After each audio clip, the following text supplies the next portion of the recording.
Welcome students. Let us start with chapter 5, that is friction. So before starting the chapter, let us see what happens when I move this sharpener.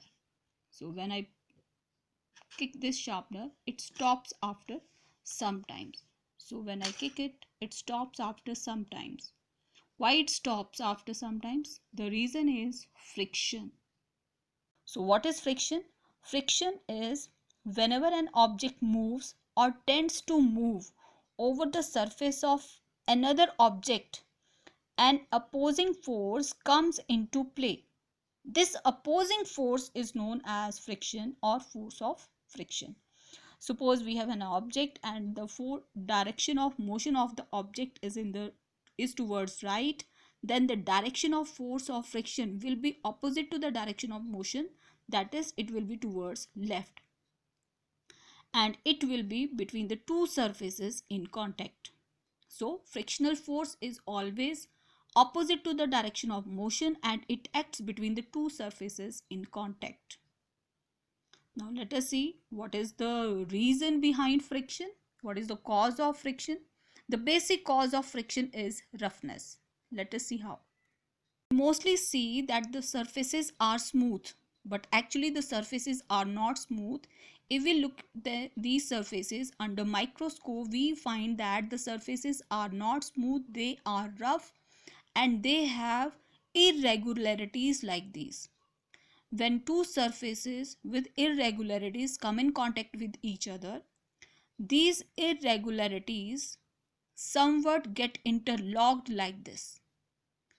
So this provides an opposing force to the movement of the one object on the surface of another. So when two surfaces are in contact with each other, when the two surfaces they are put in contact, the irregularities of one surface get somewhat interlocked with the irregularity of the other surface.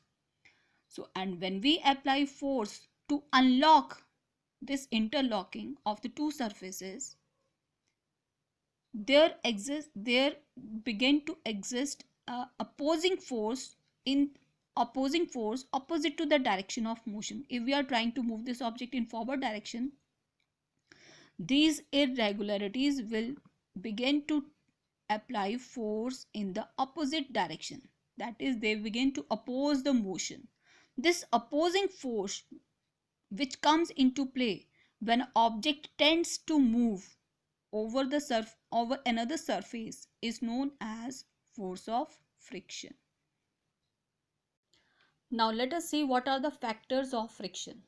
The two factors affecting friction are: number one, nature of the two surfaces in contact, and second is force pressing the two surfaces. Nature of the two surfaces in contact means rougher the surface, more is the friction, smoother the surface, lesser will be the friction. So it is related with roughness of the two surfaces. Then second is force pressing the two surfaces. Force pressing the two surfaces means it is related with the weight of the object. For example, suppose we have an object 5 kg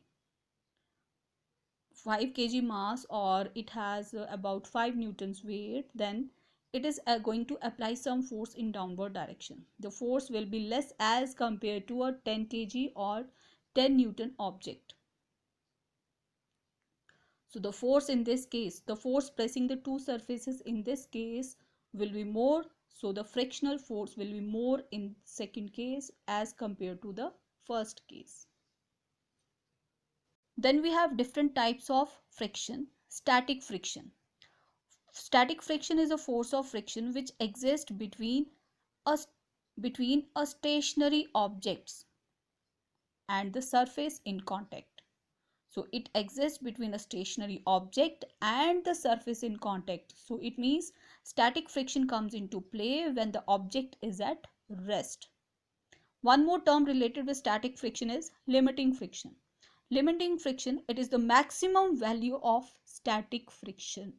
So static friction has a limit, and its maximum value is known as static friction. And static friction is also called a self-adjusting force of friction. Why? Because its value increases with increase in applied force. Second friction is sliding friction. So when an object begins to slide over the surface of another object. So a force of friction which acts between two surfaces when one object slides over the other object. Rolling friction, the force of friction which acts between two objects, between two surfaces when one object rolls over the other surface. So whenever we have rollers between the two surfaces, then the friction is rolling friction. So for today, this much only. We'll continue with the next topic in the next video.